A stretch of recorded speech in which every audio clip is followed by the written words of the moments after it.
Hello and welcome to what is probably going to be the last normal episode of Pumpkin Emoji this October. Always here with Rod and myself, Jeff. We have Hello. somebody that, if you're listening to this at this point, you know who Evan Jennings is. We were both co-creators of EverymanHYBRID, and he is storyteller extraordinaire in the world of tabletop gaming. So we're going to hang out, pick his brain about tabletop gaming and breathing life into characters. Absolutely. How you doing, Evan? I'm doing good. I'm living life. I'm loving it. Yeah. You live, laugh, and loving? No, I'm not doing that. I told you what I was doing. So you just want me to be doing something else. I'm just going to be talking over you. Rod, what game are we going to be playing today? Today we got Metro Last Light in the background. So it's a funny little game about living in the subways after a horrible apocalypse happens. Isn't that the Soviet one? Yes, and here are the literal Nazis measuring this guy's skull to see if he's an Aryan. Oh, he's not. Oh boy. I didn't know that game was about Nazis. I knew it was about like monsters in the subway tunnels. There are monsters. Let's just make sure we got the... Oh, never mind. We're good on audio. Okay. Because that happened one time. Like one of the first or second streams we started, and we were all still muted, so... Yeah, that was pretty embarrassing. You live and learn. Yeah. So, and then you get loves. I think the game itself doesn't have any audio right now. I do not know why. But... Are you guys both playing a game? No, it's just me. No. Okay. Yes, Jeff is that guy. He's dead in the ground. Listen. Nice. Get him. Kick him. So, Evan, not to let's start with the softball. We'll start with the softball questions. Softball that one in. Yes. Softball it into me, mommy. I will be referred to as King or Daddy. I will not accept anything else. I don't like this. So, Evan, one of the things you're known best for, if not the thing you're known best for, is your performance in EverymanHYBRID as the lascivious and terrible, the garbage son extraordinaire Habit. And one of the reasons this stands out is for your very powerful, very powerful performance you put into the character for the series.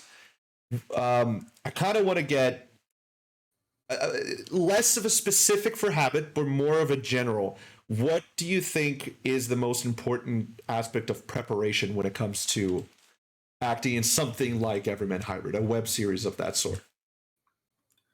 Like, do you mean getting into character for that kind of that kind of horror thing, or like both that and also just how do you research the character itself? Not just getting into character, but how do you research where that character's motivations come from? Oh, okay.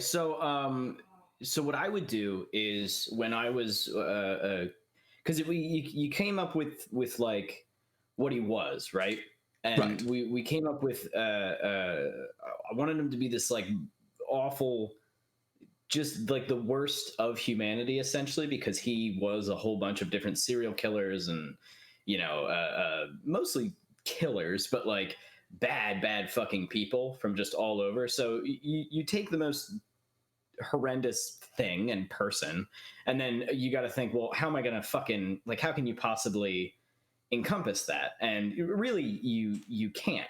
So the best way to do is with humor, like make him funny, you know what I mean? And that was sort of the is why I took him in that direction, where he was like loud and sarcastic, and like he would just say like shit that he probably thought was funny, in like, oh, I'm trying to intimidate you, but it's almost like he thinks it's funny that he's doing that. You know what I mean? Like something that he's so sarcastic and shitty that he can't take pretty much anything seriously.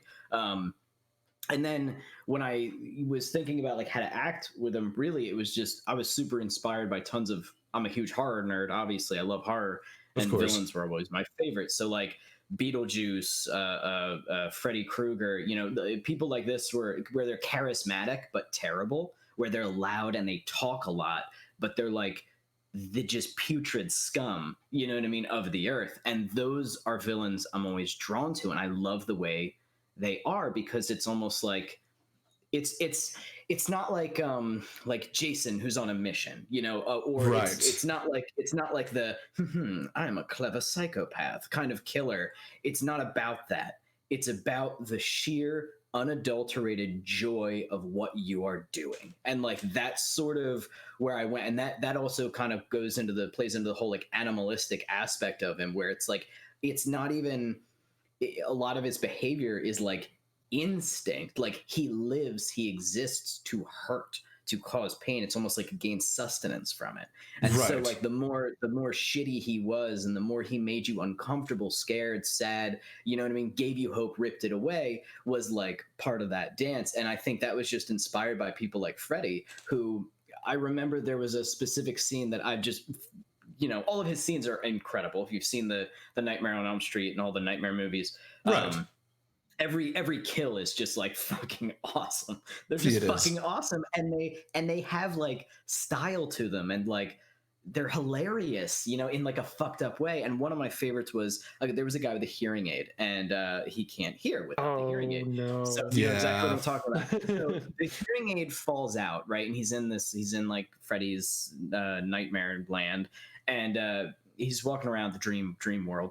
And Freddy goes to scare him, and he doesn't hear him, and he's like screaming and stuff, and then he starts like dancing and like doing dumb shit, and then eventually the kid puts in a hearing aid that blows his head up. But like that I remember watching that and being like, this is the best. Like I get what he's doing. Like what he's just fucking with him because it's not for the sake of scaring him anymore. Like he's just doing it because he loves it. Like he's making fun of this kid. It's a joke just for him. You know what I mean? And like which is something I think Jeff can understand. Jeff constantly tells jokes that are just for him. Just for me. Okay. Yeah. No. In talking to him. He will do things. Sometimes he'll say things under his breath when we're hanging out and just go. And it's like, what the fuck? Yeah. Just stifling laughter when we're sitting there.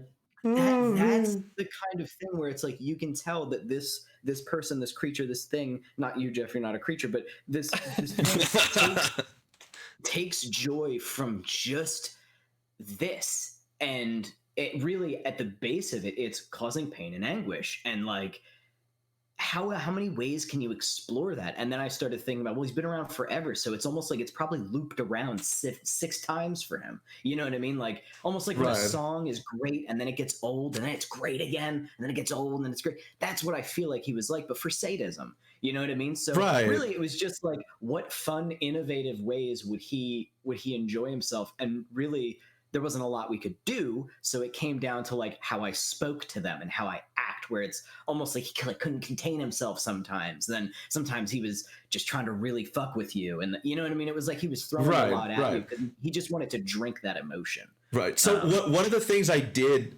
I don't know if this was intentional.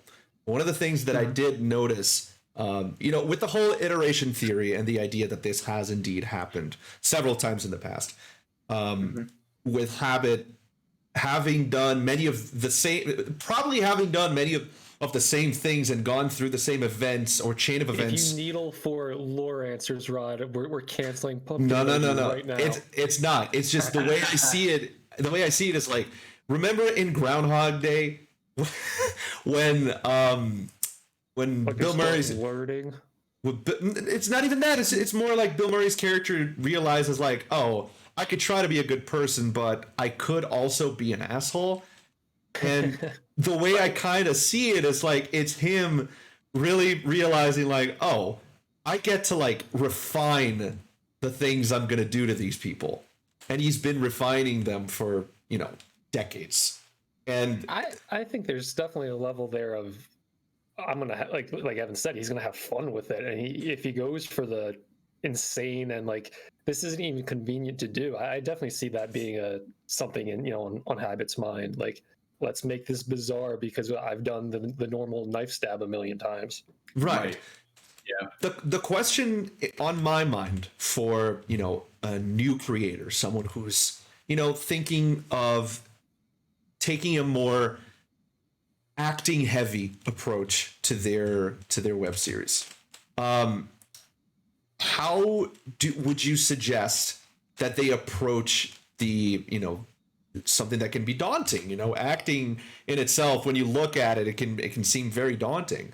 I mean, I went to college for it, and even then, it's like, Jesus, how do I approach certain characters? What would you say for people that are just starting out and people that want to have that, something extra to their web series? What would you say would be the best way, in your opinion, to approach acting? So I think I should start this. I like this. I should start this by saying if you're listening to this and you enjoyed my work and Jeff's work and Vinny's work, like, understand none of us are actors. We didn't. I've never acted before in my fucking life. None of us really did. What I think you caught on, or what people caught on to if they did like my character, is they caught on to how much fun I was having and how much I loved the characters that inspired me. And that's like, when you, like I said, Beetlejuice, Freddy Krueger and shit, like when you look at and all the fun psycho killers, when you look at how I act, you can see it. Like, I'm taking cues directly from them because those were huge inspirations to me growing up. I've loved the villains. And so I think if you don't like have acting experience, or if you're nervous about acting, right? If you're nervous about like getting in front of the camera or whatever, and like worried about like what people think of you, and like, worried about what you look like, or how people will whatever your hang up is, you just can't, you gotta do it in the moment. Like, don't do it for them, and don't do it for like the people that are gonna watch. I've never done a goddamn thing for like the viewers. As much as I appreciate them viewing, everything that we did in Everyman Hybrid, I did because I was having a good fucking time. You know what I mean? I was living my childhood dream of, and this is going to sound fucked up, but being a horrible monster villain, like, and I've always loved the villains, and I just really, really wanted to be one, and to play one, and to seem like so much fun. And so that's just what I did. It was really just that simple. Like, so I don't know, like if you want to create something that requires you to act or do voice stuff or whatever, you already know what has inspired you to get to that point. I know you do. You had to. You didn't just decide to do it. You saw something and you loved it. So, I mean, again, speaking from somebody who has no legit acting experience, channel it. Don't copy it. Don't be that person. Don't take that name and don't try to wear that face. Wear your own and put your own spin on it, because you have something to give. You have something to spark it. That's why you're creating something. Because you have something different than what's inspired you. But what has inspired you, use it as a stepping stone.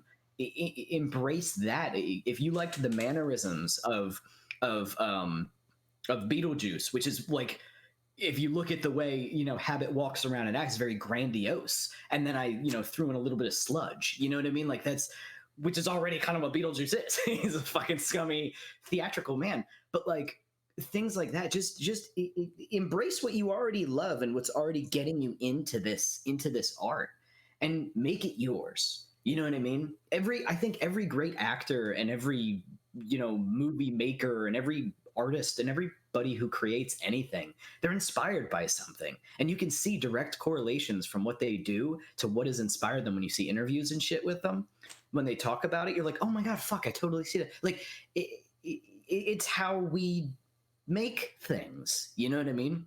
So you already know what you love, and you already kind of know what you want your character or what your story to be. So do it. Just do it. Just be it. And if you're worried about, well, I don't know if people are going to like it, fuck people. Fuck, guess what? They're not. No one's going to like it. Or only like 3 people are going to like it. And people will bitch no matter how good or bad it's going to be. Exactly. People are going to sling shit in your eye for it. That's one of the one of the reasons I made my character was so depraved is because I thrive on that shit. I wanted it. Like I wanted people to be like, fuck you. You know what I mean? Like they did, and it kind of backfired. Well, some people said fuck you, but it was like not for the reasons that I wanted them to. But like, you know what I mean? Like you're always gonna catch shit. Just fuck it. Just do it anyway. I went in and I had fun. I work for the fucking state. Do you think people that I work with? I work for a bunch of troopers. Do you think the troopers haven't seen the shit that I've made? They absolutely have. You think they never busted my balls for it? Of course they did. But I said I fucking love it. I'm proud of my shit. You know what I mean? Like that's just the way to, I think, to do it. Do it to have fun and do it to create what I know you want to create. I don't know. Does that make sense? Yes, it does. I think it's a very sprawling answer. It's a good answer. And I was going to say, just like from a, like, not a technical standpoint, but I've always, me and Vinny both would always defer to you. Like we none of us have like classical training, but I think we all agree that you are the strongest actor, you know, and I say that in the best way possible. But I know when we each, I think each of us could like determine at least one scene that was either hard or just not fun to do, or like something that was difficult to actually, you know, get how we wanted it. And I know just like one small example is when we were like recording the noises for the rake. I thought when we were sitting there recording, like you guys sounded great. Like I was thinking like of the fucking Hunter from Left 4 Dead. Like you guys, like when you guys made like effect noises, I heard those monsters. When I try to record noises for that, I thought I sounded fucking ridiculous. And then we went back and we're like, oh my God, you know, we can work with this. And like, you know, that's horrifying. Like when you actually just commit to it and just throw it out there. And yes. I think that kind of goes in line with your, you know, just do it acting, you know, advice. Yeah. It's impossible to do it safe. You can't do it safe. Like, I mean, we weren't making anything that was controversial as to the context, except for like, you know, hopeless murder and death and suicide and stuff. But like, you can't do it in a way that's like, nobody will judge you. Of course they will. If you're reserved, that's going to come across in the character, I think. And it's going to suck. And you know what? And you're not doing, if you do that, if you play it safe, if you do it reserved, if you make something and you build it in a way of which you're worried about how people are going to look at it, you're doing your work a disservice. How dare you? Completely agree. You're making something that you're supposed to love, and you know, it's yours. It's your baby. Do it justice. Give it what it needs. You know what I mean?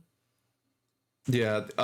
There's something that, God, this teacher of mine, Michael Zelniker, he had this. You know, he was this acting teacher. He was very. That guy. No, he had a very like dramatic way of teaching us. It wasn't just, you know, acting. It was like he taught us. He spoke the way that someone that was playing him in his biopic would talk. You know what I mean? Like, okay. He would say very dramatic things, trying to awaken us and whatnot. Okay, I know that. I have met some people like that. I get it. Yeah.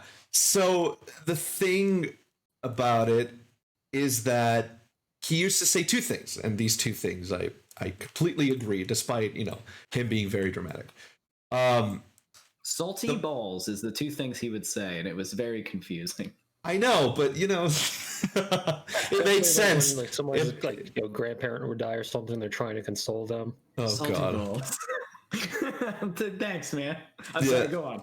See, he would say two things. One, in terms of you know, creating a character, and it can sound very like it can sound pretty pretentious, but it's honestly a very natural way of looking at it. When you know why your character is doing something, when you know why they're invested in this, what is moving them, the how takes care of itself. The way you're going to do it is going to happen by itself because you already know why they're doing this. You understand why they're doing it. So if you are a creator, you know, if you're creating something with your friends, you know, knowing why these characters are doing what they're doing is just going to make you naturally a better actor because you understand what their motivations are.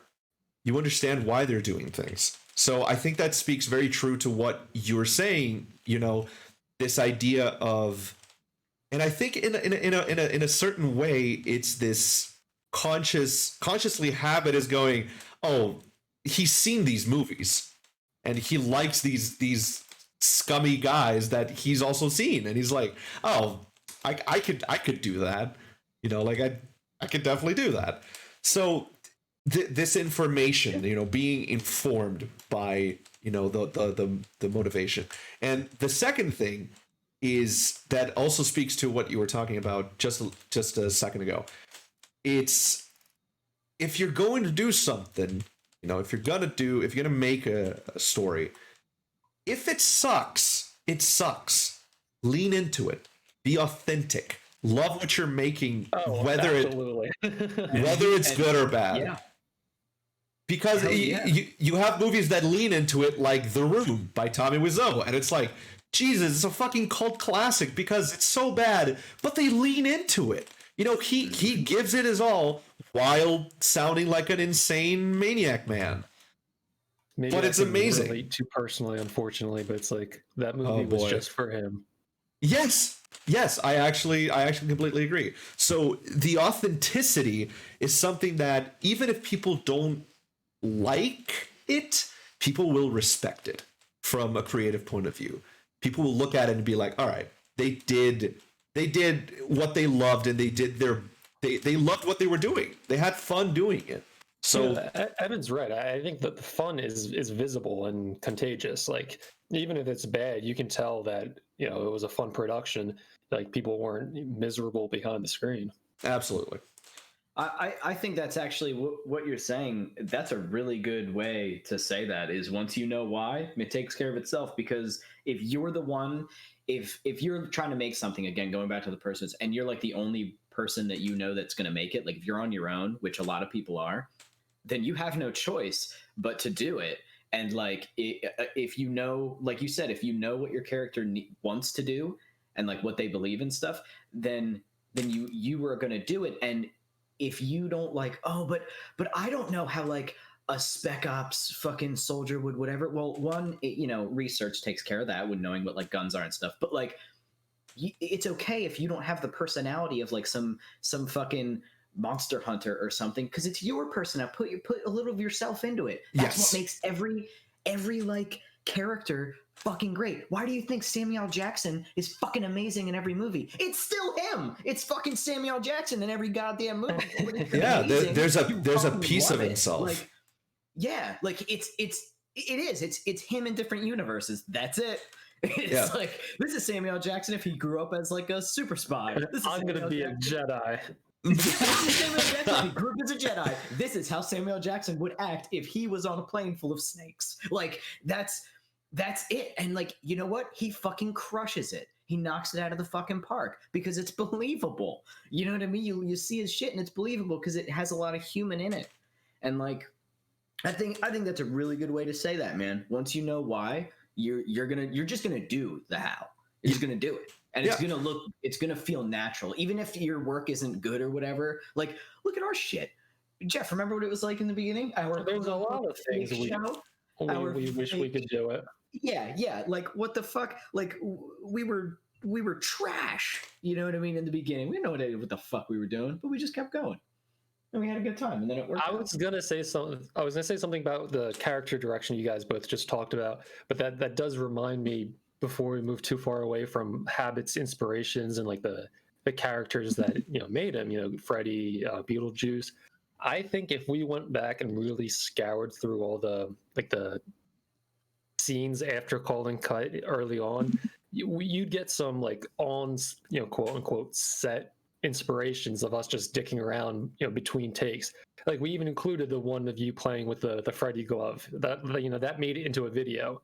But there's probably at least like 15 minutes altogether of just like 15-second clips of us bullshitting about movies we literally just watched at that time and were, you know, so hype about. And that's an amazing thing. That's a very, very powerful thing too. Because when you watch these movies and you see these characters, if the movie moves you, you know, it has this visceral reaction. You have this visceral reaction to this character. You should learn from them. You should pick something up from them. Sure, Also, don't. Go ahead. Sorry to cut you off. Every character in this fucking game is my brother. Are you serious? Do they look like a brother? Does everyone have shaved heads and they're all militant? Yeah. Yeah, that's why.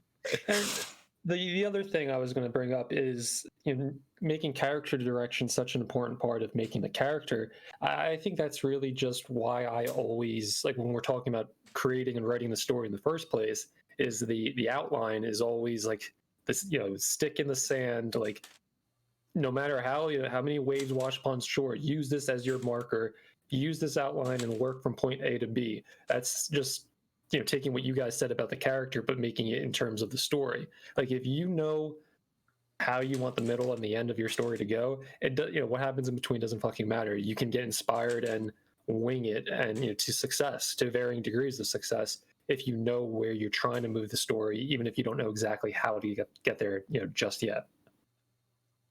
I mean, that's kind of like what D&D is in general, though, isn't it? Yes. Evan? Like, that reminded me of, you know, you saying, we have this, you know, story we want to tell in D&D, or we're not going to do it the way you expected it to, but knowing like certain plot points that are out there in the sand, we'll get there eventually.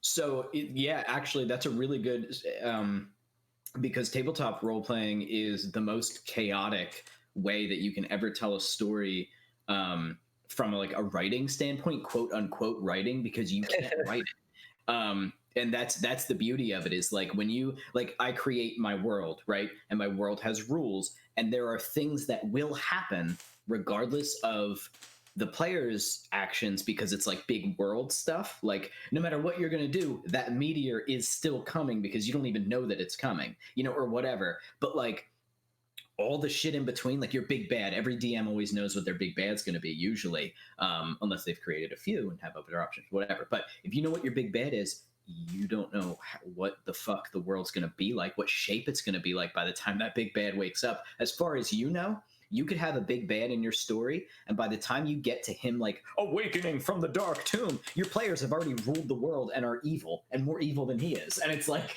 you know, well, now this is a whole different story. Like, you know what I mean? Look at that. But like, you'll still get where you want to go, if you want, you know, if the world dictates that it will go there. But like, all the shit in between, you can't plan for it.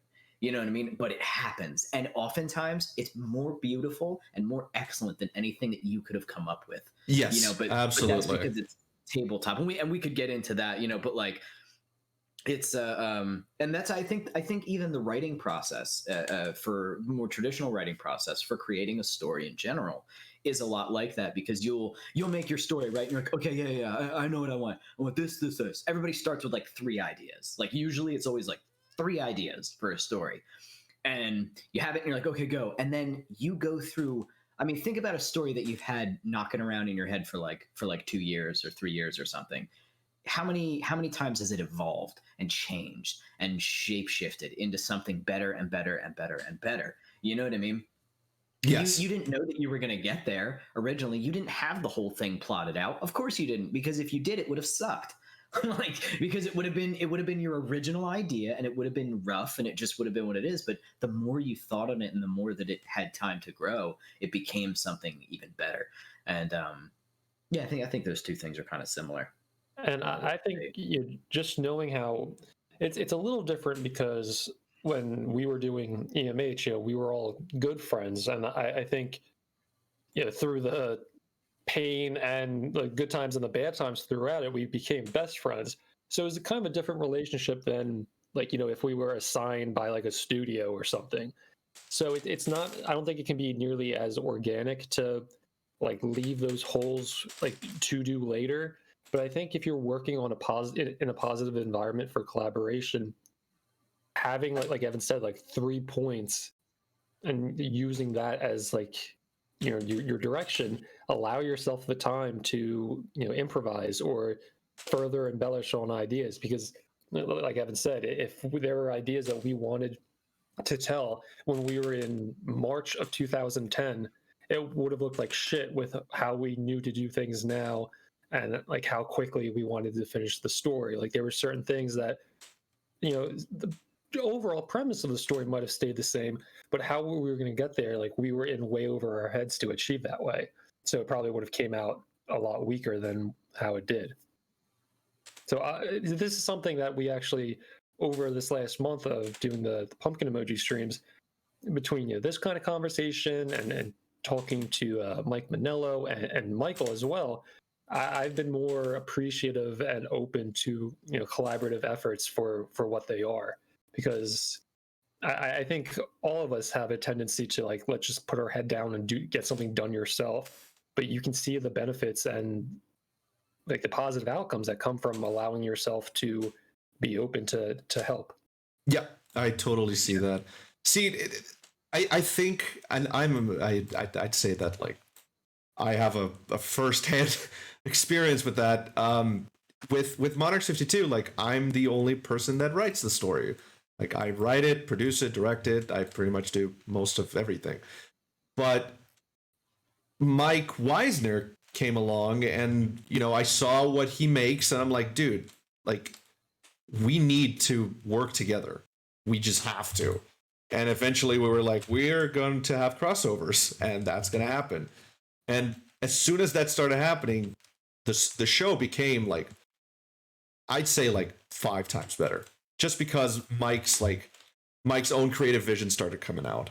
And I think see stuff from a different point of view. Absolutely. And being able to have a bird's eye view to your own work, seeing someone take what you've created and look at their interpretation of it really gives you an idea of what you have actually made without your own preconceived notion about what you've made. Oh yeah, no, you go on, Evan. I was just going to say I agree, because everybody has their own style and their own things that they enjoy and their own kind of stories that they like to make. And like me, Jeff, and Vinny, we're 3 very different creators, and we create very different kinds of stories. And I think that's why Everyman Hybrid is such a weird thing. It, not in like a bad way, but in like a weird fun way, is because I love very hack and slash, blood and guts, putting balls in a fryer and blowing up heads. That's like my thing. It had to be balls. What? It had to be balls. It had to be balls. I was just flipping through my brain and thought balls in a deep fryer. Honestly, why not? Why the hell why not? Why not? Imagine the screams. But like that's the way I write, and like the kind of things that inspire, because that's the kind of work that inspired me when I was growing up, and the kind of things I like. But the kind of things that inspired Jeff, though he still likes gory movies and stuff, it is very different. You know what I mean? He likes the more psychological horror and like the House of Leaves, worst book ever, and like other things like that. You rat fuck. But I think when it if it was just me creating Everyman Hybrid, right? If I had just been the only one creating Everyman Hybrid, it wouldn't have been nearly as good. Like it wouldn't have been, because I wouldn't have even known about that ARG aspect. I didn't know about any of that shit. I didn't even know what that was. You know what I mean? Like Jeff was the one that was like, "Oh yeah, we can make an ARG." I was like, "Fuck's that? An ARG? What are you talking about?" You know what I mean? Is it contagious? I knew horror. Like I knew horror, and I knew like story and stuff, but I didn't know about that. And House of Leaves and stuff, like these are things that I had no context for, because I'm looking at the world a different way. You know what I mean? So I 100% agree, man. I think that's why if whatever good is in Everyman Hybrid, I think it's there because all 3 of us were very different creators, and we all together compromised and made like this thing, this amalgamation or whatever. Yeah. Sorry, I'm trying to stay active in the conversation, but I'm actually getting ass blasted. Like, I hate this. Fuck the Nazis. God damn it. You can always recoil back into your comfortable zombie apocalypse. No, I shit, can't. I forgot to tweet that we were doing this, you guys. I fucked up. Christmas is It's ruined. I'm doing it now. I'm doing it now. It's late. It's a half an hour in, but I'm doing it anyway. Don't you know this is completely scripted and none of our conversations are natural? We're gonna have to redo everything. We're gonna have to redo it. Anybody? Okay, if there's people in the chat, you're just gonna have to just kick them out. Just nuke it all. Nuke the whole thing. Yep. So this is the 6th episode of Pumpkin Emoji. No, we don't have to do. Hold on. We need an intermission. Hold on.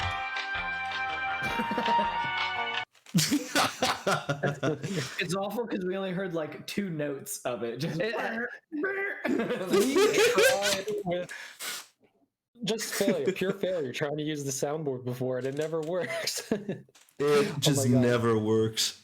And so we were streaming, just in gaming news, we were streaming Among Us with Andy recently, and he tried to sing a song about his rap persona, Fire Safety Andy. And no.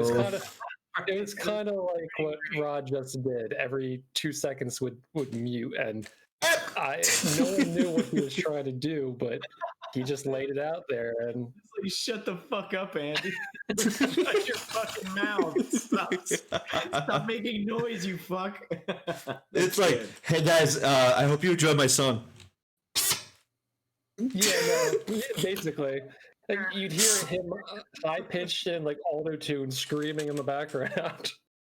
Ugh, no, thank you. So obviously, we've EMH has it's insane to think now that like all the behind the scenes stuff we did now has like a year, 2 years behind it already. Like the project's been done for a while. And we put it to rest. Has there, I mean, I know you and I talk, but like for the viewers, what kind of stuff are you working on now? Are you still a part of a streaming tabletop group? I know that was something, yeah.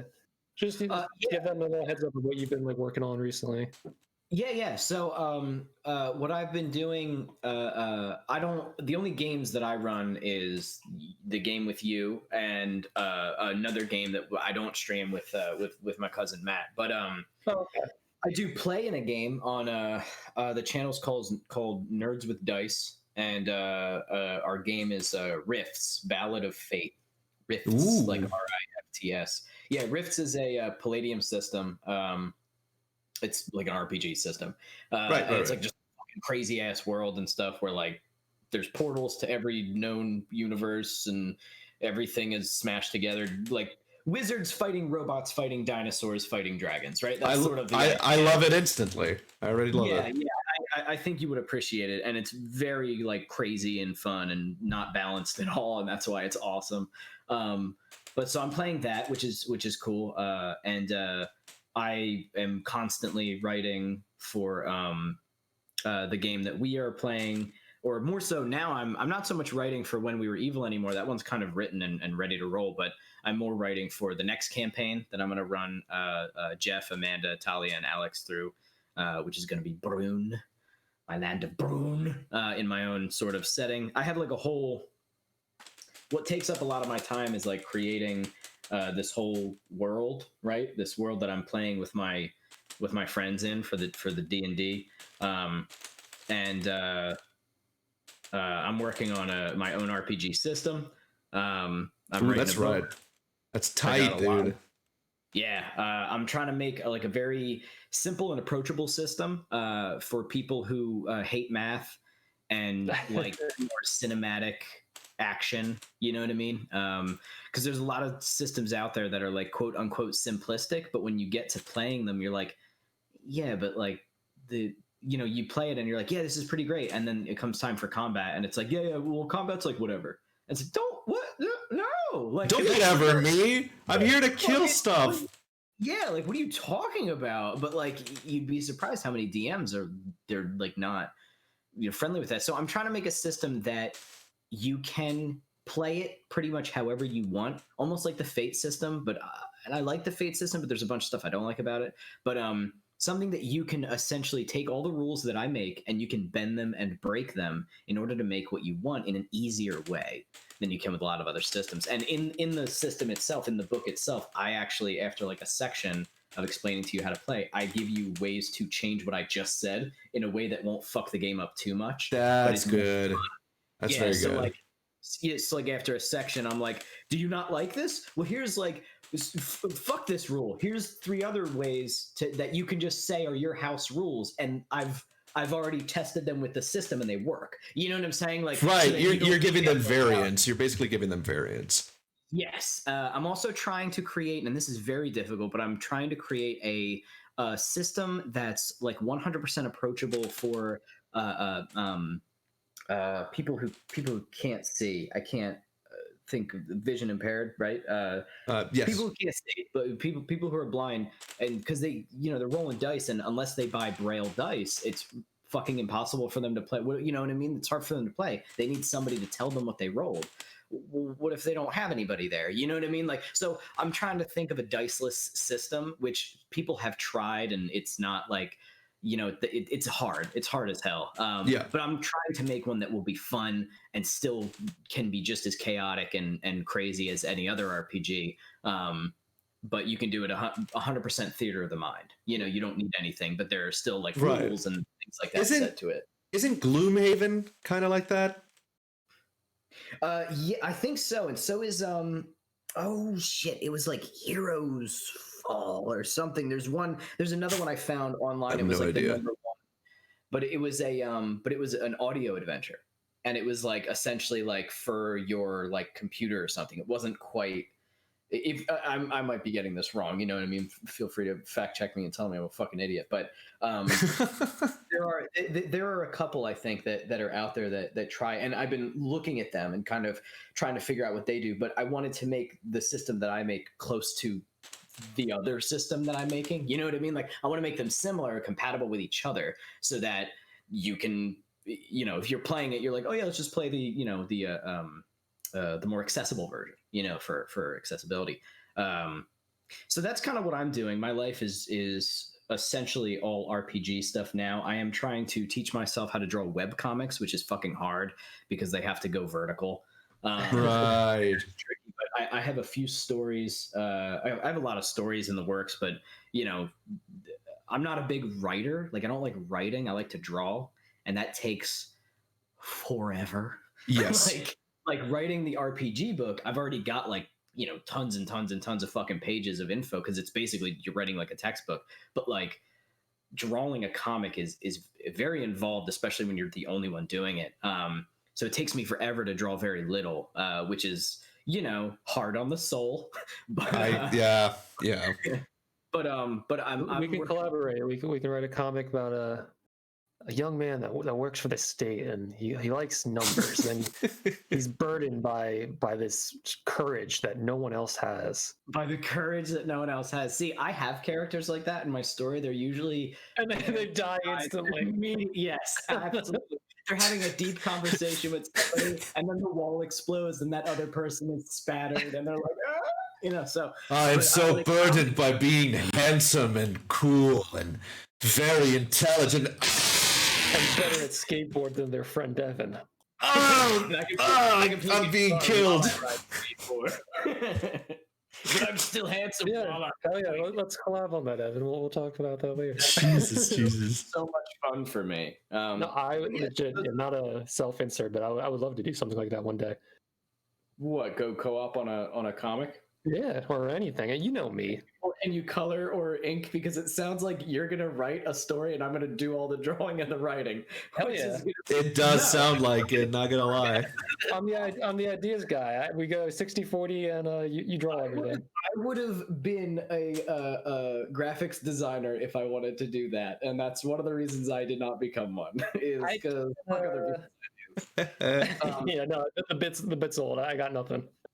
but that's pretty much what I'm doing. That kind of fills my day, but I'm getting better and better at it. You know what I mean? As I work on it, I do have pretty much a complete webcomic ready, but I need to make a few issues before, when you put one out, you have to have like 5 ready to roll on top of it. You know what I mean? Right. Yeah. it's a lot, man. I try to do like 6,000 projects at once, and that always bites me in the ass because then like I never fucking finish anything because I'm like the worst. But I keep working on them, you know. So right. You talking about the different systems just then reminded me of when we did all live together. I remember we played a shit ton of like what we called D&D basically, but it wasn't. Like it was literally just like you always say, theater of the mind. Maybe we roll a d20. Like that is what my system is based on, buddy. Yeah. Was how we used to play. Because I mean, remember how approachable that was. We'd have like random fucking people in our house all the time, and I'd be like, "Yeah, you want to like play D&D with us?" And like, what do I need to know? Fuck it, you don't even know shit. Like, you just tell me. What are you? Like, what do you do? I want to be. Can I be like a robot that shoots, goo bullets? Yeah, man, that sounds fucking awesome. Let's do it. Like, do it. And it doesn't fucking matter, and and I'm sure there's a lot of DMs out there that would want me fucking spiked for what I'm saying right now, but the rules don't fucking matter, bud. They never do. They never fucking have. It's all fucking pretend. So like, shut up, have fun with your friends. The rules are pretend. Exactly. Everything's fucking made up, and the points don't matter. So like, every single rule is made up. Somebody made up that rule. So exactly, and like, but they, people get clicked to it like gospel, but really, it's just about having fun and making a crazy ass story with your friends, and like that is the goal. You know what I mean? Like, take When We Were Evil, right? When We Were Evil, the thing that me and Jeff do, the game that I run there, it started as a one shot, and a one shot. Do you play RPGs at all? I do. I actually run a D&D 5e campaign of it's this paranormal diesel punk World War II-esque world. It's really fun. Ooh, I like it. Was that inspired by a specific artist? Because I feel like I've seen art. It was inspired by a game called Foxhole on PC, and yeah, I used to play with everybody that's in the campaign used to play the game with me. We were all in a gaming clan. And it basically is just canon to like a bunch of other stories that I've written already. So it's really fun. We're doing it for Halloween, and it happens every 2 Saturdays. Oh, awesome. Yep. That's good too, because they're all sort of in the know as to what, like, all the inside jokes and stuff. Like, they all sort of get it, which is great. Mm-hmm. So you run 5e, right? Right. I had never played a legit RPG in my life. All of that shit that Jeff was just talking about that we used to do at like the Sham House was just me spitting. It was nonsense, but it worked because it doesn't matter, right? Now, the game that we're playing now, When We Were Evil, started as a one-shot, and it started as a one-shot where I was like, hey guys, I don't know how to play D&D 5e, but I've been watching a shit ton of Critical Role, and now I think I can just sort of run something. So like, do you guys mind if I test it out? It was like a practice run, so we could learn the mechanics of it. That's good.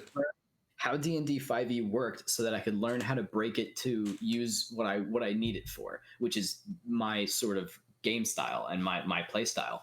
And so we've been playing kind of traditional, like more traditional, because I've been over the last 2 years really perfecting how, like, first we started playing it and I didn't know what I was doing, and then I got better at D&D 5e, and now we're getting a little bit further into more of a comfortable sort of mix of 5e and homebrew, right?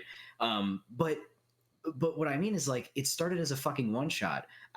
It was just supposed to be nonsense. The rules, we sucked at the rules, but it still spiraled into something huge. You know what I mean? And that's just because rules or no, however poorly I did them, if you go back and watch, you'd probably be like, Evan, no, like, that's not how that spell works. And I'm like, yeah. So this is how this shit works, but it's not, because I don't know what the fuck I'm doing. It's absolutely not your fault though either, man. We didn't know our own fucking abilities. but like, right. But that's the thing though. Like D&D is about having fun. It's not about the rules. Exactly. And the one time that like weren't having fun was when I was like, I locked down, okay, I'm gonna play this boss battle the way D&D 5e says I have to play this boss battle, and it took like 4 fucking hours, and I was like, fuck this. Was that the first priest? The first priest, exactly. And like by the end of it, you guys were like, "That was great," but like that went on a little long. I'm like, "I know, We did it. We learned, we lived, and we learned, and now I'm never doing that again." Like because the rules didn't matter or whatever, or those rules didn't work for us because what mattered was us telling a story in a fun way, and that's what it's about. And it's a beautiful, beautiful thing when you do it. I really think everybody should like try RPGs because they're fucking fun. You know what I mean? Like they're just fucking good. They are. I still, at some point, we talked about this and joked about it. I'm not going to submit you to doing this, but I do want to come up with some sort of actual one-off to get to run with my parents. I want to see my dad try to play a tabletop RPG. I think he'll be reserved for like 20 minutes. I think he would jump into it, to be honest. I think the easiest way to get people who have never played an RPG, the easiest way to get them into it, and really to get them into a taste of imagination and problem solving and creative problem solving and storytelling, is to have them play themselves in a doomsday scenario, because every human being on this planet has thought about that. Yes. Everybody. Like, that's where an RPG player and a doomsday prepper can perfectly meld with each other, because they totally both get it. You know what I mean? Like in that moment, they're both on it. And that's I think the easiest way. And he's a carpenter, so I think all it takes is for him to be like, "Oh, well, there's a hole in the window. What are you going to do? Can I board it up? Hell yeah, you can board it up." And he'd be like, "Oh, okay." Zombies are coming. How do you? Yeah. I have 2 bucks in the garage. Well, perfect. You know, and one of the things we're gonna not advertise, but plug at the end of the stream tonight, it actually kind of reminds me of it here. Jesus. When we lived in the Sham House, some of the like favorite just hanging out memories we had. And ironically, it was around Halloween time when we lost the power because of the hurricane. And remember, we played candlelit D&D. We did a Bioshock D&D, and we did the, like you said, ourselves. The world is ending somehow. How are we gonna solve this? And I distinctly remember those like 3 or 4 games we played that week, just because it was that much fun, or the story left that much of an impact, even if there was no resolution, even if it was only 3 hours that we were hanging out. Because it involved you and your friends. Like Austin ran the zombie one, and right in the beginning he died, and we were like, "No, Austin, no! Motherfucking killed Austin!" And like, so when like we were getting hurt, it was us getting hurt, and it's so much easier to put yourself. And so like somebody who's never played an RPG, they can't help it when you say like, well, your wife is still in that room, and it's like, what do you do? Well, I kick that fucking door down and I go and kill that zombie, and it's like, you're goddamn right you do. See how animated they get. Yeah. They can't help but put themselves in that situation, because we're humans and that's what we do. And then the only difference is RPG players can do that. They can stretch their feelings and their emotions into a different vessel, and that's where role playing comes into play. But yeah, so I think that's the. I mean, I think it speaks to the, not to get too deep into it. It's fucking RPGs. We do this once a pumpkin emoji. It's okay. But it's, humans by nature, and I think this speaks to the way you're talking about this, Evan. Humans as a species, from the dawn of time, we have been storytellers. And our ability and passion and desire and need to tell stories has, separated us from beast, and D&D is nothing more than, sitting in a cave. Oh God, Jesus. Okay, sorry. I'm fighting for my life, and I just got really scared for a second. It's sitting in a cave. Monsters. Yes, I hate bugs. The only good bug's a dead bug. So it's like it's sitting in the cave after hunting a saber-toothed tiger and telling the story of how you kill the saber-toothed tiger. I would go so far as to bet that like people used to like play quote unquote D&D in caveman times of like well, there's a saber tooth there. What are you gonna do? Well, I'm gonna go in there and I'm gonna kill the saber tooth tiger. Hell yeah, you are. Yeah, I mean, or like problem solving. Yeah, exactly. That's it. It's just when you take that and then you just spit like, when there's no longer a problem to solve exactly, and then it's like, okay, so what do you do? Oh, well, we're in like a town or something, and it's like, yeah, well, I'm gonna go get drunk, and it's like, yeah, you are, buddy. And then now you're doing it. Like if you can get your players to enjoy downtime in an RPG setting, you're good. You're fucking good, because at that point they run the game. You just tell them yes or no every once in a while, mostly yes, but you tell them yes or no and hit them in the face a few times. But other than that, they decide where they go and what they do. And it's the most wonderful thing in the world, because now they're building a story and you're just sort of like, as a DM, you're just sort of like, you're keeping it in bounds in some way, but like, I don't know. There's something just awesome about that, because they're making a story in your world with your rules, but they're making something that you couldn't have thought of and that you didn't think of. And that's probably better than what you thought of. And there's just something so fucking cool about that. I haven't gotten the chance to play with like somebody new to it in a long time, because we all just play together. But seeing that open up for people doing that the first time is like some of the best like interpersonal fun stuff you're gonna ever see happen. Like 20 minutes, sitting there just like looking at their character sheet and like otherwise dead silent, and it's like, I want to open the door. It's like, you want to what? Let me go in there. It's like, okay, and then what? That's what is the rule of improv? And then, or yes and yes and yeah. It's just like once you get that, then they're hooked. And that's like, I agree. That's like the best moment, that when you see somebody really go like, oh wait, I can do what? Like when they figure out like, oh, I killed that guy. I did it. And it's like, yeah, you did it. Like, oh, fuck, I'm part of the team. You know what I mean? It's like, yeah, motherfucker. Like that's like the best fucking, it's the best, man.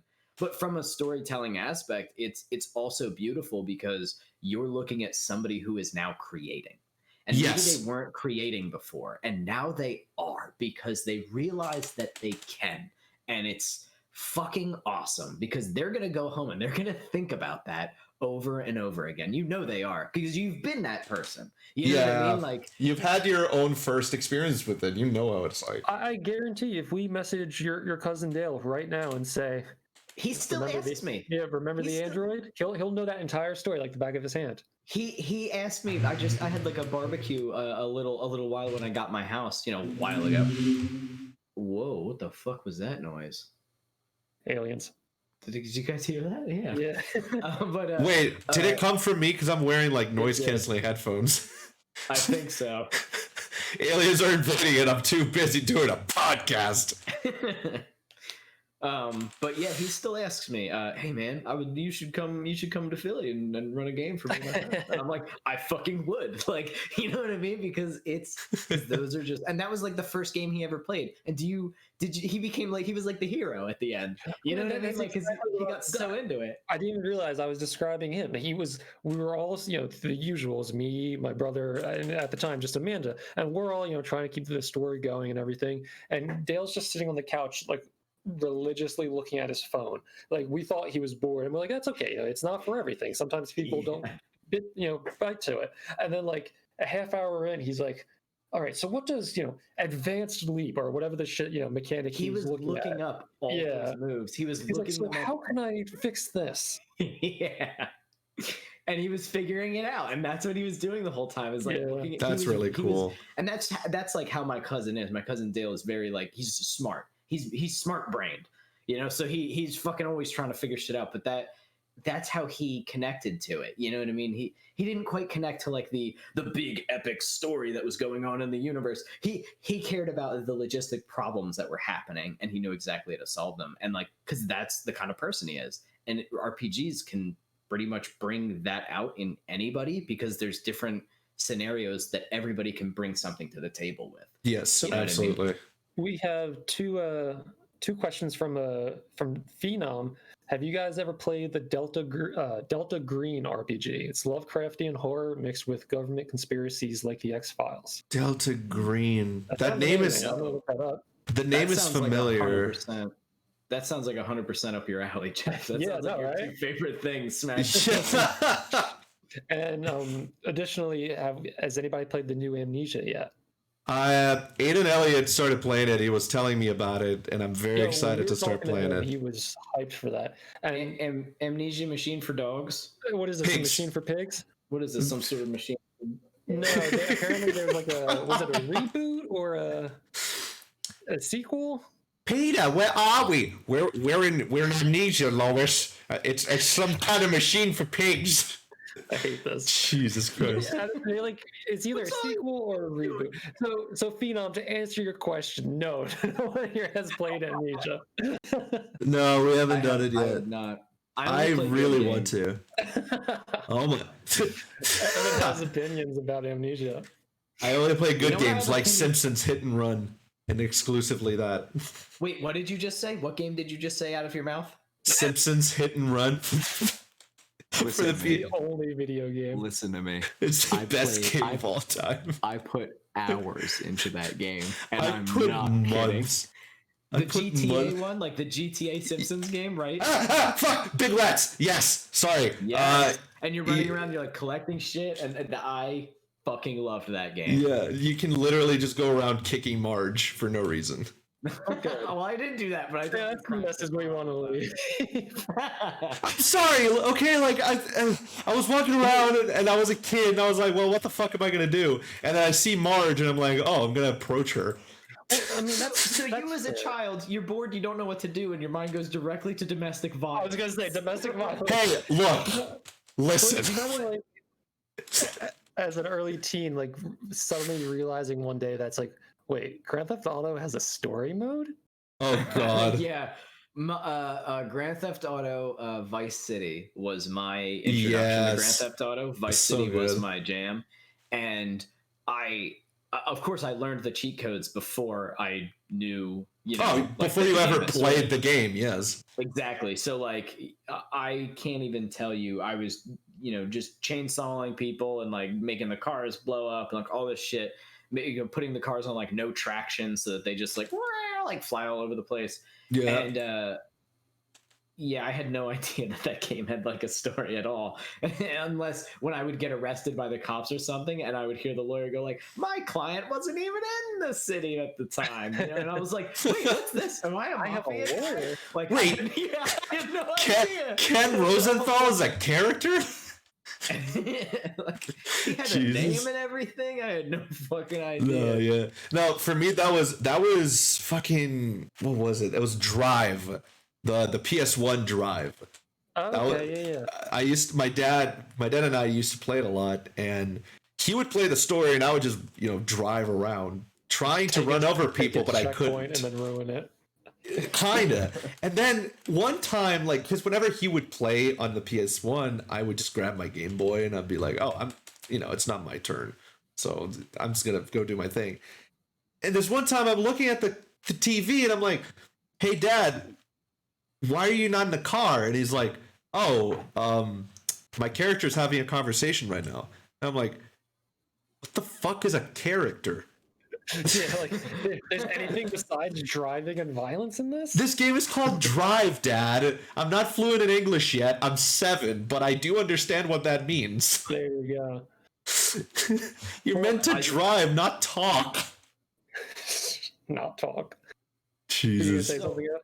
So we're all gamers, right? We're all gamers here. We're esteemed gamers of the Council of Level Games. 200.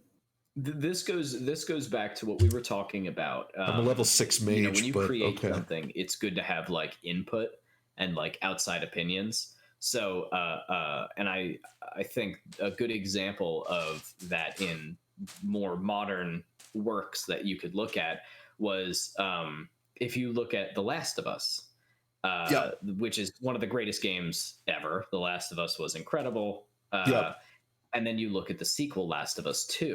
Right. Which was, dumpster fire, poopy nonsense. So when you looked at those two games, the reason that the second one was dumpster fire poopy nonsense is because they kept it very hush hush, and they didn't really like let people into the writing process except for like the writers that were on it. And I think that was, they sort of got in their own heads and made something that like to them was like, this is going to be awesome. And then it came out and it was like, this kind of sort of sucks. And it's like, well, you didn't, you didn't get anybody else's opinion on it. So it's like, you thought that it was going to be cool, but it wasn't even a well put together story because you didn't care about that aspect of storytelling because you thought people were just going to buy it, and you just didn't, like you already understood the characters and their motivations and all the shit that they've gone through, but you didn't put it in the game. You know what I mean? And like instead you just expected people to be along for the ride with you. And like I feel like in working on something, just getting one person to take a look at it and be like, do you get it? And they're like, well, why the fuck is he doing that? And it's like, what do you mean? Well, why the fuck is he doing that? That doesn't make any sense. I was like, well, yeah, it does, because he did it. It's like, well, you never show that. Like, how? I don't know that. You know what I mean? Like, why would I know? You never showed that about the character. See, and I get what you're saying, and I think you're gonna be mad at me because I personally really, really enjoyed the second one. It's okay. You can be wrong. So the reason I enjoyed it very much is a couple of things. One, I got something different, something that dared to just say fuck you to the first game and do something different. And I feel that on principle, that's something that people just don't do lately. People just don't take risks, and it makes me mad, which is why The Last Jedi for me is like the best one of the sequels. So it's like taking the risk and making something bad, quote unquote, is my favorite thing about anything that comes out. But where I see the problem of The Last of Us 2 is not even in the story, it's not even what actually happens, it's the process to get to writing it. And this is a problem that, for example, the Star Wars prequels have, which is, if you look at the original trilogy, what is the original trilogy based on? What are the influences and inspirations? You have spaghetti Western movies, and you have the Nazis, but at the same time, you also have like Western movies. You have Akira Kurosawa movies with samurais and swords. And I was gonna say like medieval feudal shit, yeah. Yeah, and they're very much like, you can see the inspiration very clearly in the movies, right? From the way that Obi-Wan and Darth Vader just stand in front of each other with their lightsabers barely touch each other. It's extremely Akira Kurosawa. That those are katana stances, and it's very specific. But when you look at the prequels, what are the prequels based on? Well, they're based on the original trilogy. They're based on themselves. It's Star Wars. When it bases itself on itself, it stops being what we love. And what we love is space wizards with cool magic and laser sword. Like what, Flandersization? When they love this character for this reason. So let's make everything he says a caricature of himself. Right. Yeah. So and the thing about, you lose all originality, and you're no longer creating something, you're just regurgitating something. Yeah, and the thing about The Last of Us 2, that as much as I love the game, the thing that I felt happened was Last of Us 1 felt like it had very clear-cut inspirations and very well-defined influences. Last of Us 2 felt like it was based off of Last of Us 1. So it was, and they essentially created the character arc of Joel and Ellie was given essentially to Abby and oh god, what's the kid's name? The little boy. Lev.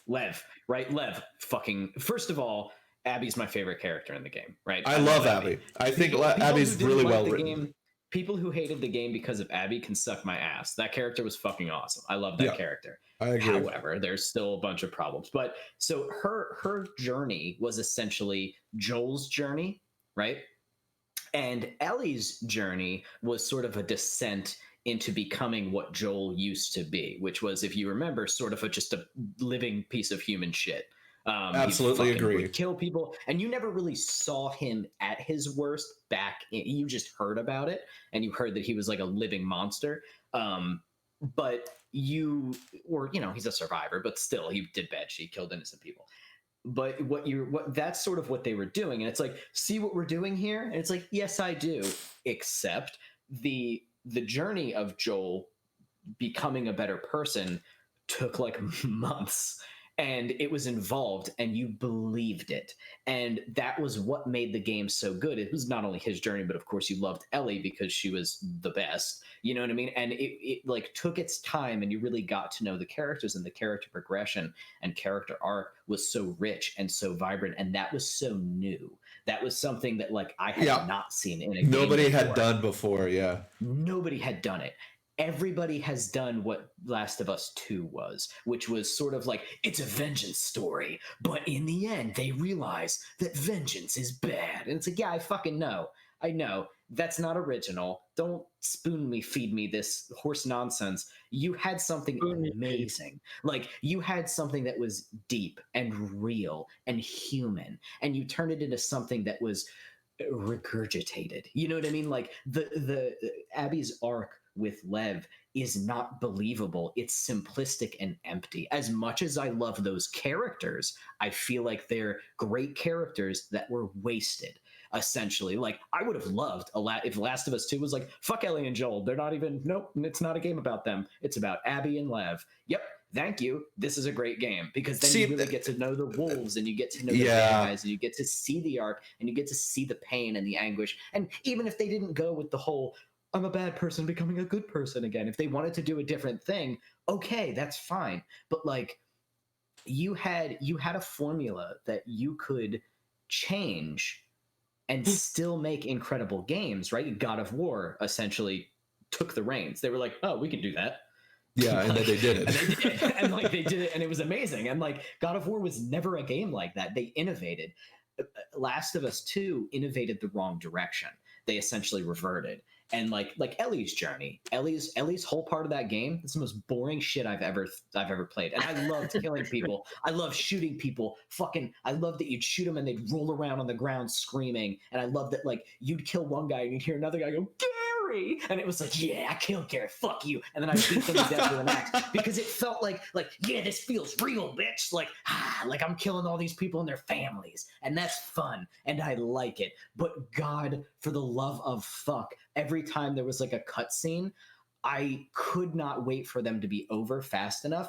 And that broke my heart, because the first game, I lived for the cutscenes. The kills were great and the fighting was great, but I lived for those little moments. And this game tried to take those little moments and they cheapened it. And that's what made me so like angry, like where I was like, no, you spit on it. You know what I mean? Now you're trying to show character development between a miserable, broken Ellie, which like really lost its luster pretty quickly, because I was like, okay, but she's like a pussy now, and like this is annoying. Like, she's an annoying pussy, and I hate that, because that's not who she is. You know what I mean? She's a fucking badass, and she didn't see. I see where you're coming from. Like, I totally see where you're coming from. I think, just an aside before I continue, I kind of felt like an outsider a lot of the time, because nobody ever talked about how fucking delightful it is to shoot somebody and hear somebody go, James, and then it's like, yes, I killed James. So good. Yeah, it is so satisfying. I would replay the game. If not, I would just skip through all the cutscenes and I would just murk. Like, wreck. I do it. Would be fun. Like, there's an accessibility option, which I think is hilarious, which makes it so that the game is extremely easy, and it gives you like the possibility to literally, like, whenever you go prone, you go invisible. I'm not kidding. Oh my god, yes, you can just execute everybody. Yes, so you you crawl up to them. You crawl up to them with a shotgun, you shoot out both of their legs, and they stay there for 10 seconds just writhing in pain. Like, I love that kind of shit. I absolutely love that kind of shit.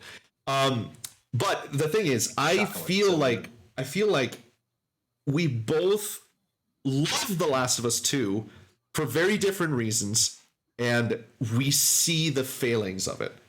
We see where it is flawed and where it could have been much better. Personally, I don't like counterpoint techniques for writing. You know, like, it works sometimes for like Uncharted 2, where you start, you know, hanging off from a fucking train car off the side of a mountain, and then you go to a tropical beach and you revert, you know, back in time. Like, I think that works really well for Uncharted kind of stories.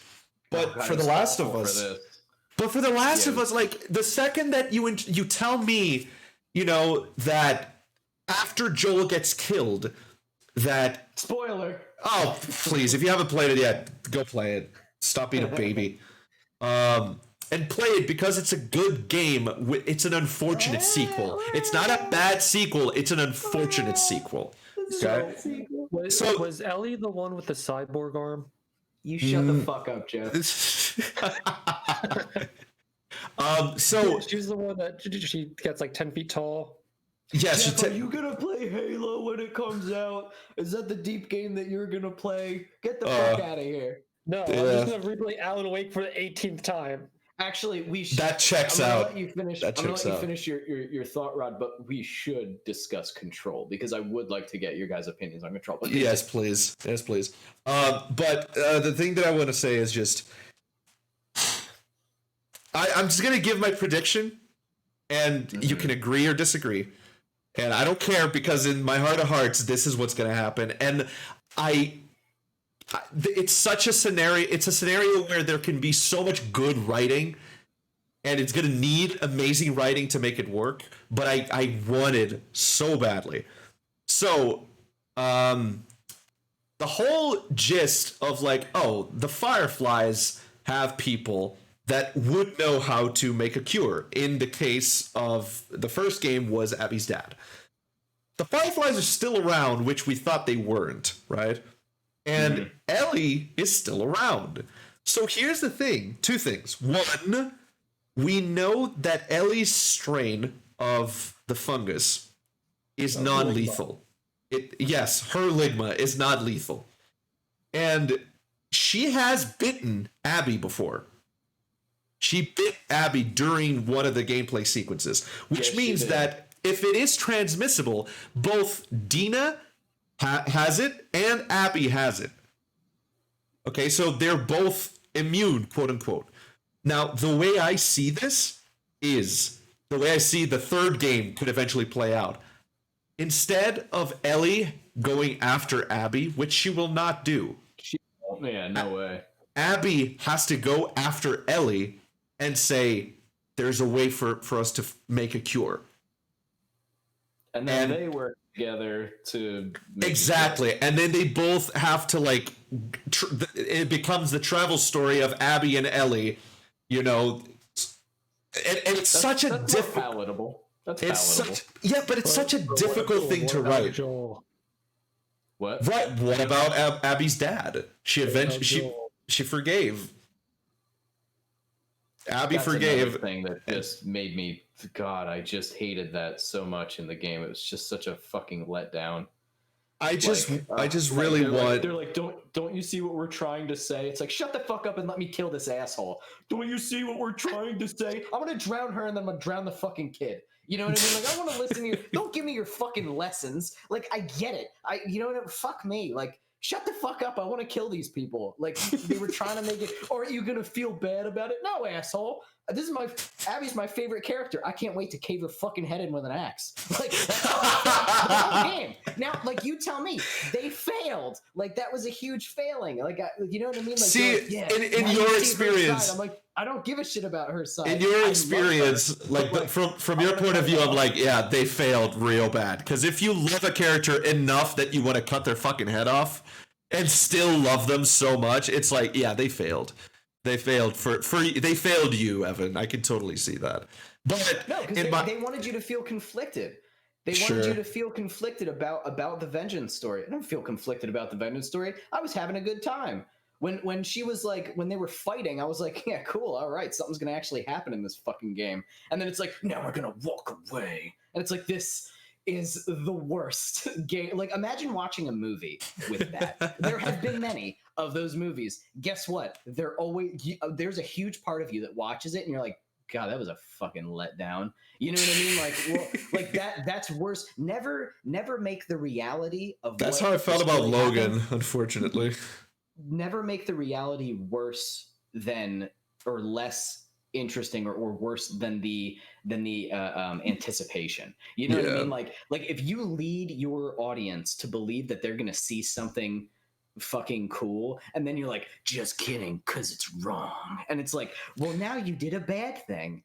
And that's not like new or interesting or innovative. It's like, no, it's like life. Well, that's fucking boring. Like, you know what I mean? Like, that's not a good excuse to make it. Like, but it was the right thing to do. They realized they couldn't be satisfied with vengeance. And it's like, okay, cool. Like, good job, I guess. Like, see, the way I see it, like, if it warrants a third game where we like these writers have to like make some incredible fucking dialogue and incredible character development for Abby and Ellie to successfully like learn from each other and grow together despite everything, I will say that it was worth it. If what comes next is good enough, I'll say that it's worth it. Maybe it won't be. Exorcist 3 is much better than Exorcist 2. So you shut your mouth.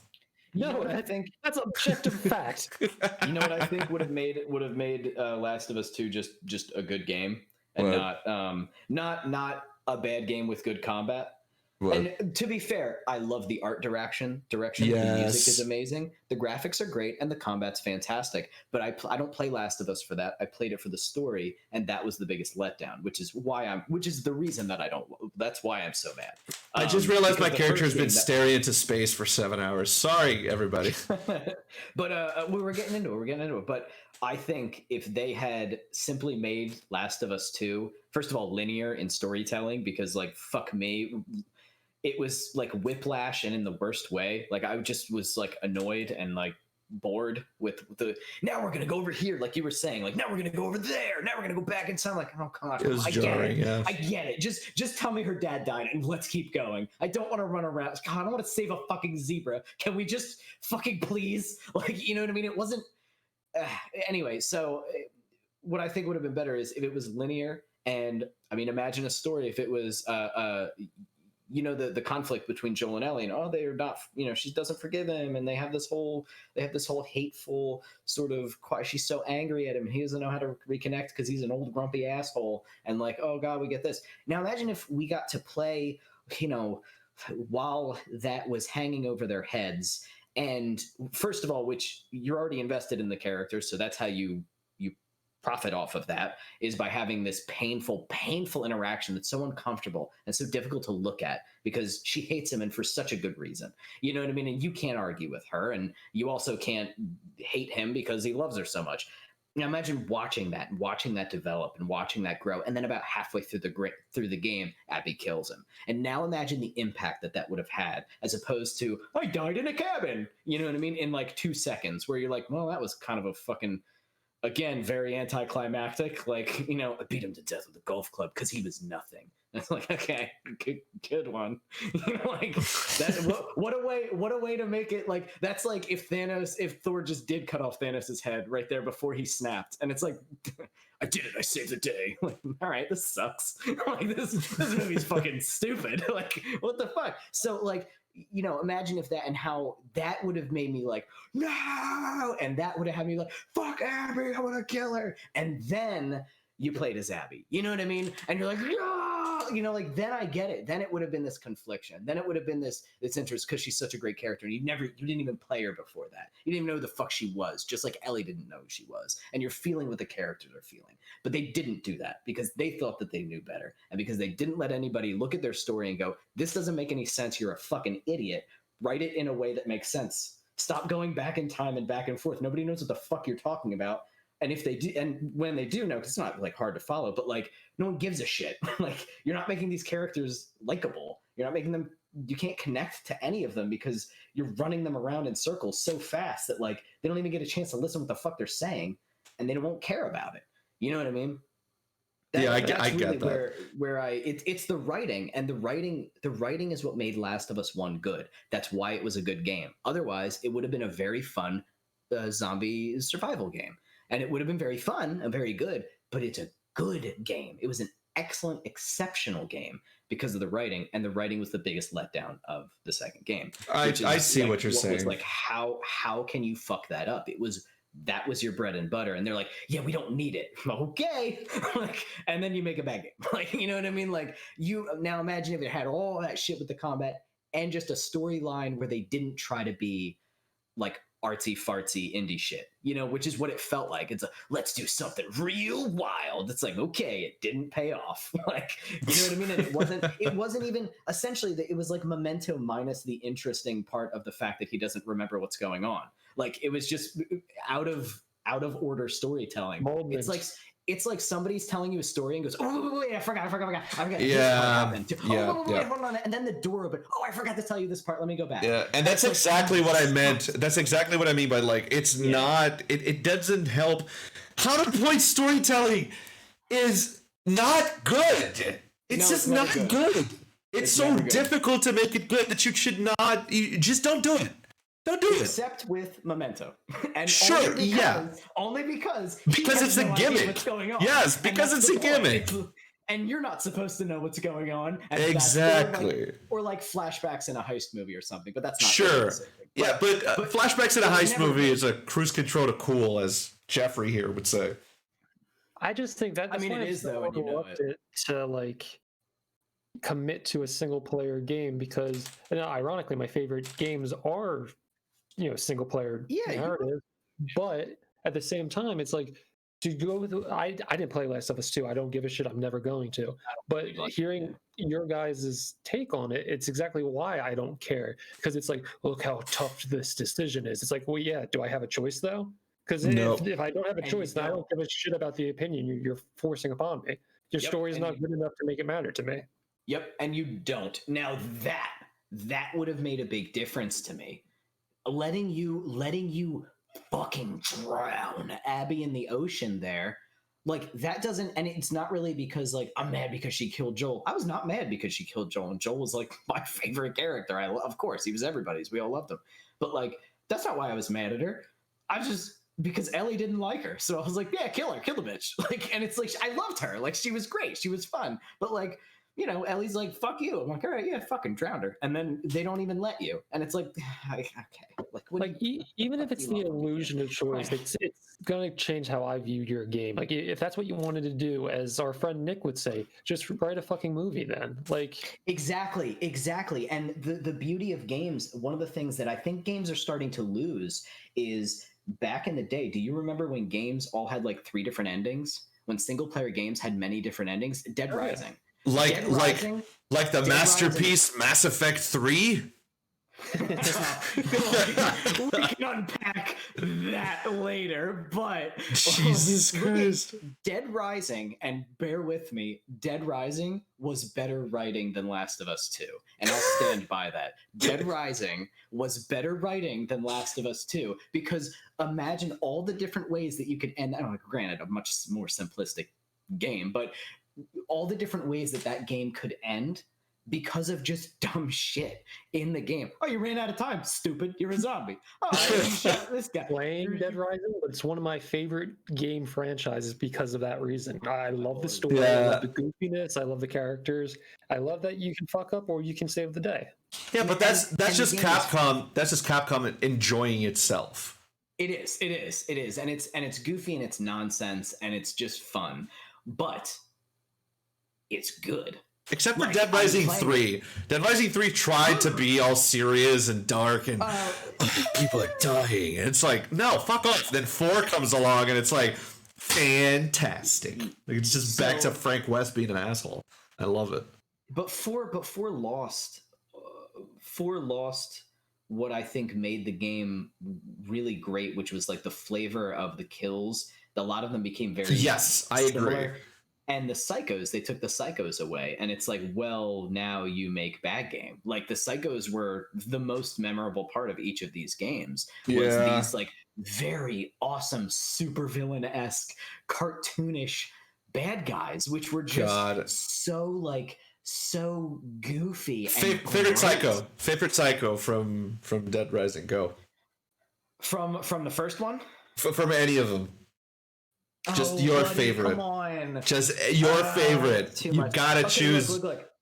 He just because. Oh, man, I love them all, but just because he had such an impact on me because I thought he was so fucking cool was the Vietnam vet. Yep. Okay. Holy shit, was he fucking scary? Coming out of the vents and just wrecking your ass with a combat knife and all the bodies. That was the guy. That was the guy with the Bowie knife, right? With the Bowie knife. Big Bowie knife, yeah. Or machete. I think he had a machete. Was it a machete? I'll never forget. So. Because it might have been in one of the later games. I think it was the first one, Adam the Clown, just because of how No, that's the first one. Ran. That's the first one. Yeah, with the two chainsaws. It's horrifying. And the poison balloons that he would blow at you. He's probably, I think, I think he's like the crowd favorite. Yeah, my favorite is the guy from the store clerk from the supermarket. Clean up! With the shopping cart? And then he dies. There's also, we can't forget Slappy. Slappy was incredible. Okay, yeah. Slappy was awful. But the fucking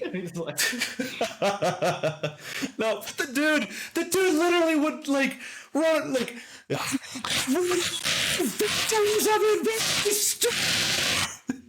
fucking good. I couldn't understand anything that you said because you were roaring into your microphone. He would just yell like, "I will not accept vandalism in my store," and then as he's about to die, he just fucking yells, "Clean up, register 6," and dies instantly. Yeah. God, he was so fucking funny. Good times.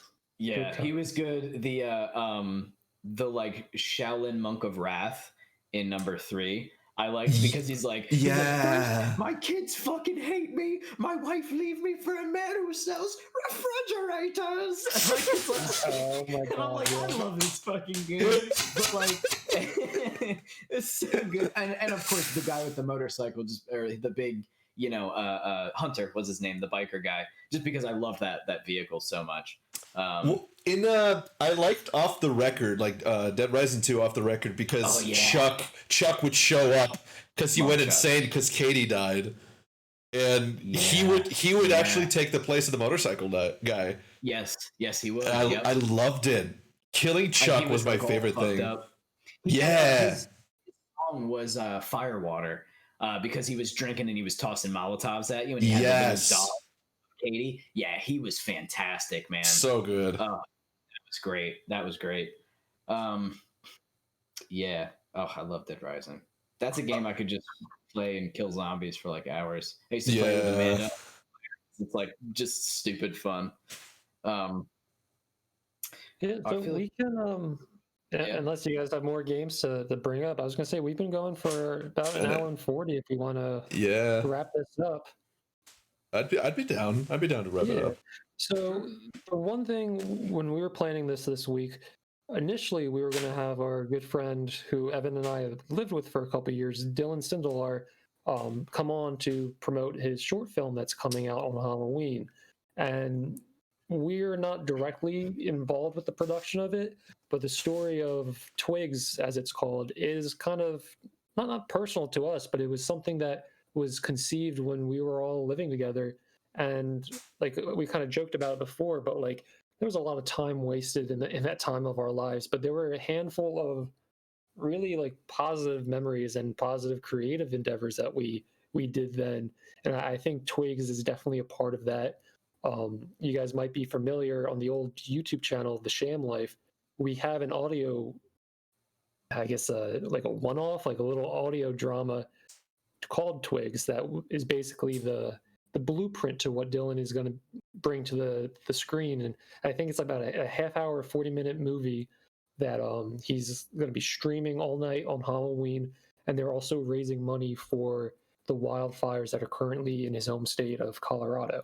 So when this is all said and done, I'll link it to the wrap-up tweet we always do. But yeah, check it out on Halloween. You shouldn't be going out to a party anyway, so when you're inside, check it out. Yep, absolutely. So now that we are reaching the end of this final serious episode of Pumpkin Emoji. Oh yeah, I always. How do I forget this every time? Yeah, I'd like to thank you, Jeff, for being my co-host here on Pumpkin Emoji. Oh, this is a blast. I'd like to thank you, Evan, for coming on. I really, really appreciate you coming on, and I'm very glad that I got to meet you, dude. You're very cool. I want to hang out with you. Thanks, man. And I just want to thank everybody that's watching right now for being here. I'd like to thank my girlfriend, who's right next to me, for being such a sweetheart in all of this.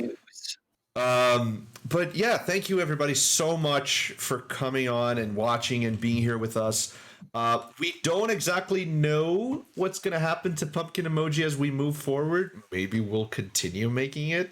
Maybe we'll just wait until next, pumpkin season. Make it a seasonal thing, or do Make it a Christmas tree emoji. Sure, we'll see how it goes. We'll make turkey emoji first for Thanksgiving. No, I don't want to do this for 3 months. I love doing this, but dude, everything. No, I got it. I got it. I'm so proud that we committed to twice a week for an entire Me month. Me too. So yeah, we'll figure out where we go from here. We do have something planned for next week, so stay tuned for Tuesday next week or Thursday. We'll see. Yeah, we'll give you guys details about the real finale. Yeah, we'll let you know. But as it's tradition, Evan, I would like you to look at the list of people in the chat right now watching. And I would, on the top right, over in stream chat, if you're watching the Twitch stream. Do you have the Twitch open? No. Okay. Do you see the link I posted in the Discord call? Let me see. Oh, yeah. Yes. So click that. Yeah. Oh, I haven't been. Was I supposed to be on this? No, it's all good. I feel bad that you didn't see all the gameplay. I forgot to fucking stream it in here. I'm an asshole. I'm an asshole. I tried. I provided that link at 8 p.m. So it's not your fault, Rod. Are we blaming it on the guest? Yes, I can. In this circumstance, we're allowed to. All right. We don't know what I'm like. So if you see over on the top right next to stream chat, you'll see an icon that says users in chat. And if you click on that, you'll see a list of people that are currently watching. Now it's not opening. Oh. Okay. Oh, wait, here we go. Wait. Commander Rod, Twitch. I'm on it. I got it. I'm here. So you'll see that icon for users in chat next to the words stream chat. Click on that. Okay. So you see the users that are watching? Yes. All right. So as a tradition here in Pumpkin Emoji, I would like you to choose one person from this list for us to sacrifice to the pumpkin god to appease their hunger. Do this every stream. Every stream, yeah. This whole list. Yep. Now, does this equate to anything with its sacrifice? It's to appease the pumpkin god before Halloween, so he doesn't rise prematurely and end the world. Yeah. But we also Cabin in the Woods. Cabin in the Woods. Classic horror movie Kill that we post on Twitter afterwards. Yes. Okay. I'm gonna. My hand's gonna go up and down. I'm gonna close my eyes and I'm gonna click. All right. All right. What did I click on? I didn't click on anything. I gotta actually click. I forgot there's spaces in between the names. Oh shit. I won't pick Jeff or you. That was my first instinct, was to kill Jeff, of course. But I won't do that. Pointed. I choose. Can I say the name as I click it? You can say the name. That's who I choose. I don't know what to do. Do I click on their name? Lurks. LURXX. Yes. Oh, Lurks. Okay, well, Lurks, you have been selected for sacrifice. Hold on. Let me summon them into my room. Give me a second. Oh, here they are. Machete. Bubba, could you bring me my machete? Oh. Yes, just a minute. Okay, thank you. Thank you. Oh, I see the game now. These graphics are good. Here it comes. Yep. We get the first half again.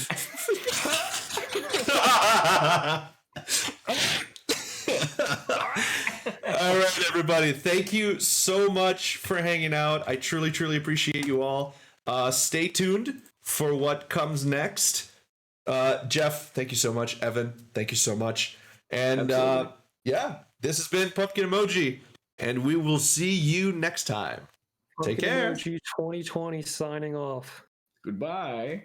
Goodbye.